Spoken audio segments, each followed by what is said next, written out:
সম্রাট।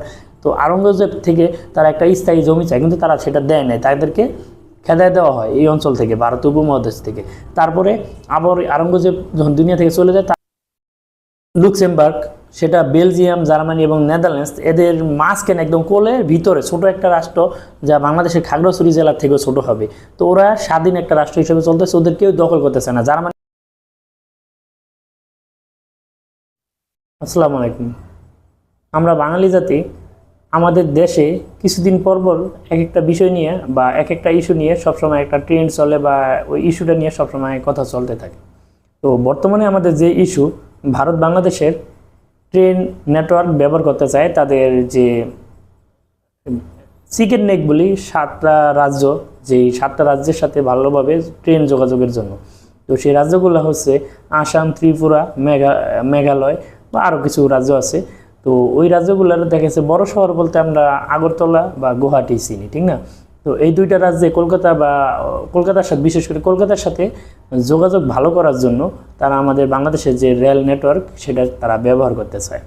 তো এখন বাংলাদেশের ম্যাক্সিমাম মানুষ সেটা বিরোধিতা করতেছে। বিরোধিতা করার কারণ যে একটা বাংলাদেশ একটা স্বাধীন রাষ্ট্র, এবং স্বাধীন যে রাষ্ট্রে একটা অন্য দেশ তাদের নিজেদের সুবিধার্থে নিজেদের এক রাজ্য থেকে আরেক রাজ্যে আমাদের জমি ব্যবহার করবে বা আমাদের ভূমি ব্যবহার করে যাবে, এটা আমাদের জন্য স্বাধীনতার একটা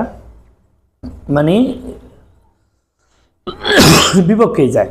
তো এরকম কিছু। তো আমাদের প্রধানমন্ত্রী এই বিষয়টা নিয়ে ওদিনক ইন্ডিয়া সফরের পরে একটা সংবাদ সম্মেলন করছে, এবং সে সেখানে জবাব দিয়েছে যে ভারত বাংলাদেশকে তো এমনি এমনি ব্যবহারের জন্য চাইতেছে না, তারা আমাদের সুবিধা দিবে বা আমাদের স্বাধীনতার সময় আমাদের অনেকে হেল্প করেছে, যার কারণে এটা দিবে।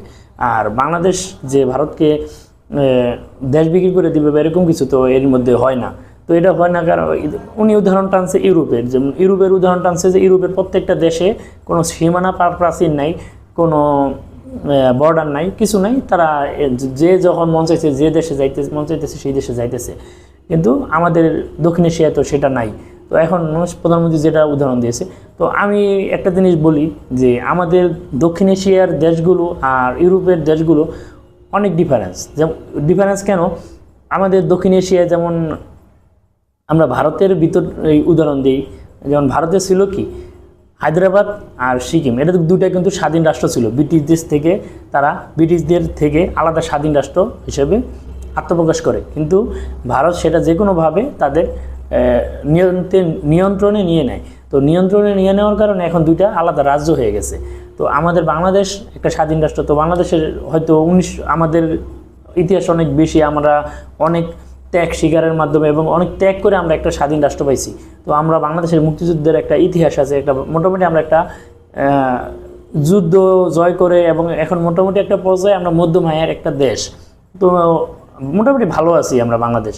তো এই দেশটার সাথে ওদের তুলনা নাই, কিন্তু আমাদের তুলনা কেন করতে হবে? যে হায়দ্রাবাদ কিন্তু বাংলাদেশের প্রায় ডাবল আয়তনে। যে এখন বর্তমানে যে তেলেঙ্গানা রাজ্য প্রায় 2.5 লক্ষ বর্গ কিলোমিটার, যা বাংলাদেশ 1.5 লক্ষ বর্গ কিলোমিটারের মতো, আর ওরা প্রায় 2.5 লক্ষ বর্গ কিলোমিটার। তার মানে কি প্রায় বাংলাদেশের ডাবল।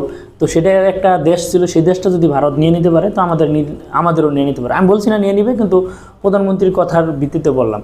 তো এরকম ঘটনা ঘটতে পারে। সিকিমকেও এভাবে নেওয়া হয়েছে। এখন প্রধানমন্ত্রী যেহেতু ইউরোপের উদাহরণ টানছে, তো ইউরোপের বিষয়টাই বলি। ইউরোপ 27টা বা 28টা রাজ্য, যে কোনো রাষ্ট্র মিলে একটা ইউনিয়ন চলে তাদের। তো সেই 27টা 28টা রাজ্য বা ব্রিটেন তাদের বাইরে, সেই ব্রিটেনও কিন্তু ইউরোপের অন্য দেশে যাইতে তাদের ওরকম বাংলাদেশ থেকে যেমন ভারতে গেলে ভিসা লাগে, লাগে, ওদের কিন্তু এরকম সিস্টেম নেই। ওরা যখন মন চায় সেই দেশে চলে যায়, বা ফ্রান্স থেকে ইংল্যান্ডে ট্রেন চলে এরকম অনেক কিছু আছে আমরা জানি। তো ইউরোপের ভিতরে কিছু দেশ আছে, যেমন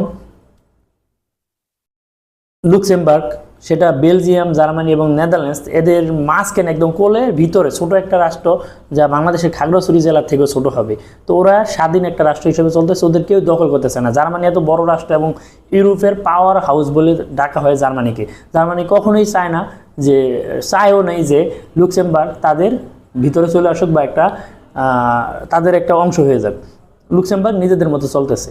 তারপর আছে আমরা বলতে পারি মোনাকোটা কোথায়? মোনাকো হচ্ছে ফ্রান্সের কোলের, মানে ফ্রান্সের পেটের ভিতরে। মোনাকোর 3 পাশে ফ্রান্স, এক পাশে ভূমধ্যসাগর, যেমন আমাদের 3 পাশে ভারত, এক কোনায় মায়ানমার এবং এক পাশে বঙ্গোপসাগর। তো মোনাকোর 3 পাশে ফ্রান্স এবং এক পাশে ভূমধ্যসাগর, কিন্তু আয়তনে অনেক ছোট, আমাদের মনে হয় একটা জেলার থেকেও ছোট হবে। এবং এই মোনাকো কিন্তু ফ্রান্সের যে লিগ 1 হয় ফুটবলের, এই লিগ 1-এ তাদের এই মোনাকো অঞ্চলটা যে মোনাকো, তারা এই লিগ 1-এ খেলে থাকে। এবং তারা আলাদা ফুটবল যে টিম সেটাও খেলে না, তারা ফ্রান্সের লিগে খেলে। তো তারপরে ফ্রান্স কখনো চায় না যে মোনাকো তাদের একটা অংশ হোক। ইউরোপের আরও কিছু দেশ আছে, তো আমরা সবচেয়ে বেশি চিনি ভ্যাটিকান সিটি, সেটা ইটালির মাঝখানে, একদম ইটালির পেটের ভিতরে ছোট একটা রাষ্ট্র। আমাদের মনে হয় যে ঢাকায় জেলার বা ঢাকার একটা যে সিটি কর্পোরেশনের একটা ওয়ার্ড আছে, ওয়ার্ডের সমান আয়তনও হবে না। তো তারা স্বাধীনভাবে আছে ওখানে, ইটালি কখনোই চায় না যে সেটা ইটালির নিয়ন্ত্রণে আসুক।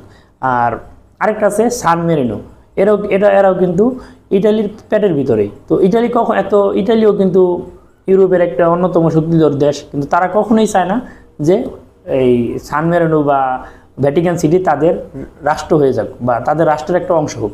কিন্তু আমাদের এই উপমহাদেশে সেই জিনিসটা চলে না। ভারত কিন্তু এর আগে 2বার এরকম করছে, 2টা রাষ্ট্রের সাথে তাদের সাথে যেভাবে কলাকৌশলে তারা তাদের রাষ্ট্রের একটা অংশ বানায় নিছে।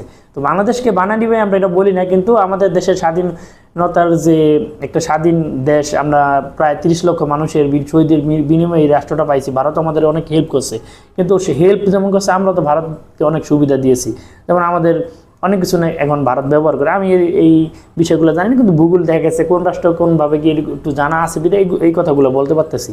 তো ভারত আমাদের কিন্তু অনেক সুবিধা নেয়, কিন্তু আমাদের যে তিস্তা পানি অনেক কিছু তারা আমাদের সেই সঠিক যে প্রাপ্য জিনিসগুলো সেটা তারা দেয় না। এবং আমাদের কাঁটাতারে প্রায় বেড়াতে কিন্তু ভারতই দিয়েছে। তো আমাদের প্রধানমন্ত্রী যেহেতু ইউরোপের উদাহরণ দিয়েছে, ইউরোপের যেমন জার্মানি পাওয়ার হাউস, তারা কিন্তু লুক্সেমবার্গের সাথে কাঁটাতারের বেড়া দেয় নাই, বা ইটালিও সান মেরিনো বা ভ্যাটিকান সিটিকে পুরো কাঁটাতারের বেড়ার ভিতরে রেখে একদম আটকে রাখে নাই। ফ্রান্স ও মোনাকোকে সেভাবে আটকে রাখে নাই। তো এইসব বিষয়গুলো আমাদের প্রধানমন্ত্রীর এটাও ভাবা উচিত যে ওরা মানে সভ্যভাবে আছে আর আমরা কিভাবে আছি। আমাদের কাঁটাতারে কিন্তু প্রায় ভারত আমাদের মানুষ মেরে থাকে। তো এই কুরবানিদের আগেও অনেকগুলো লোক সীমান্তে মারা হয়েছে। ফেলানির হত্যাকাণ্ডের ঘটনা তো আমরা সবাই জানি। তো এরকম অনেক কিছু আছে, এবং কাঁটাতারের বেড়াটা ভারতে দিয়ে থাকে। তো ভারতের বিএসএফ বেশি আগ্রাসী ভূমিকা পালন করে থাকে আমাদের এই সীমান্তে, যে 2 সীমান্তের মানুষ থাকে। আমাদের মানে বিডিআর বা আমাদের বিডিআর কখনো কিন্তু ওই ভারতীয় কোনো নাগরিক মারছে বা এরকম কিছু আমরা খুব কমই শুনি বা কম জানি, এরকম হয় না। কিন্তু বিএসএফ প্রায় ঘটনাগুলো ঘটায়। তো বিষয়টা হলো এটা। তো আমাদের সাথে ওদের তুলনা দেওয়াটা আসলে আমাদের প্রধানমন্ত্রী এটা ভাবা উচিত।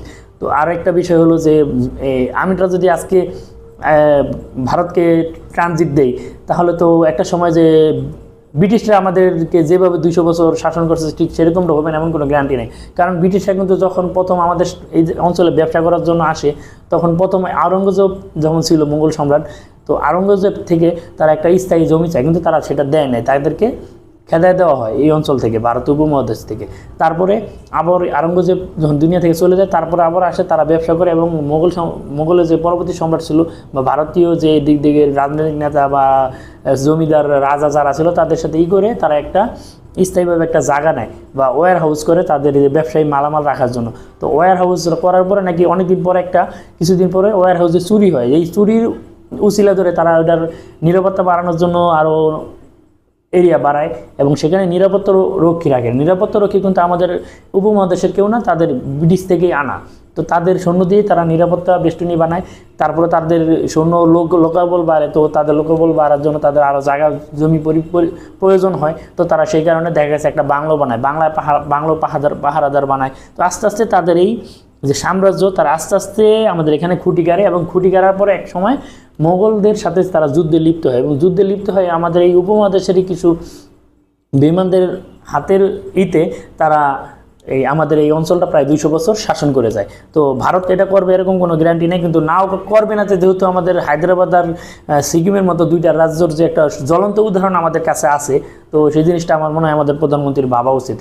আর ভারত বিদ্বেষী যে বিষয়টা, আমাদের মনে হয় না ভারত বিদ্বেষী এটা কোনো কথা, এটা ভারত বিদ্বেষী না, এটা জাস্ট নিজেদের স্বাধীনতার রক্ষার্থে এবং আমাদের স্বাধীনতা আমরা চাই যে আমরা বাংলাদেশ স্বাধীন রাষ্ট্র, আমরা স্বাধীন আছি, স্বাধীন থাকি।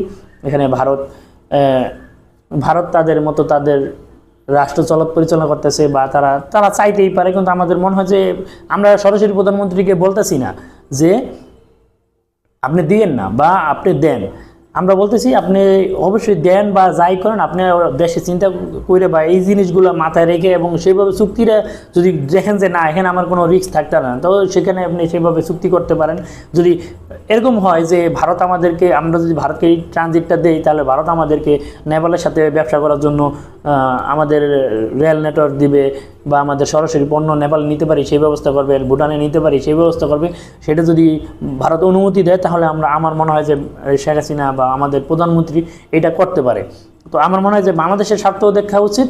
ভারত যদি অবশ্যই তাদের একটা আছে যে একটা মানুষ দেখা গেছে যে কলকাতা থেকে এখন আগরতলা আসতে প্রায় 45-47 ঘন্টা লেগে যায়, কিন্তু দূরত্ব মাত্র মনে হয় 500 কি 550 কিলোমিটারও হবে না, এরকম একটা দূরত্ব জায়গা, তো প্রায় অনেক সময় লেগে যায়। তো তাদের এই জিনিসটা সুবিধার্থে আমরা দিতে পারি, কিন্তু আমরাও যদি কিছু পাই তারাও যেন কিছু পায়। তো সেই জিনিসটা প্রধানমন্ত্রীর ভাবতে হবে যে আমাদের যদি তারা কিছু দেয়, আমাদের যদি ওই দুইটা রাষ্ট্রের সাথে ভালোভাবে ব্যবসা করার সুযোগ দেয়, তাদের সাথে আমাদের রেল নেটওয়ার্ক করার সুযোগ দেয় বা রোডের যে বাস ট্রাক যে পণ্য যে পরিবহন করার যদি সরাসরি অনুমোদন দেয় তাহলে আমরা তাদের এটা দিতে পারি। তো আসলে এই বিষয়টা এটাই যে আমাদের ভারত বিদ্বেষী কোনো ব্যাপার না, কারণ ভারত বিদ্বেষী হওয়া এটা না, কারণ ভারত বিদ্বেষী আমরা কীভাবে, কারণ আমরা আমাদের যতই আমরা বলি ভারত আগ্রাসী, ভারত বাংলাদেশ গতি চায় যাই করে, একটা জিনিসের একটা কথা বলা উচিত, আপনারা আমরা ভারতরে বলি যে ভারত বড় রাষ্ট্র হইতে পারে কিন্তু বড় মন মানসিকতার না।